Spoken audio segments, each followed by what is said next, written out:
I'm a horse. I wasn't built for climbing.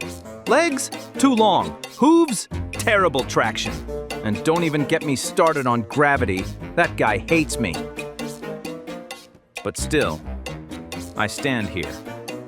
Because deep down I know one thing. The view looks amazing. And maybe, just maybe, when they talk about courage, they'll remember the horse who almost fell off a cliff for a good profile picture.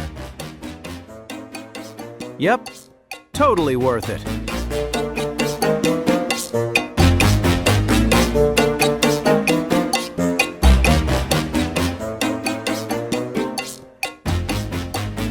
Hey kids, let's practice some movements that will help you in the game.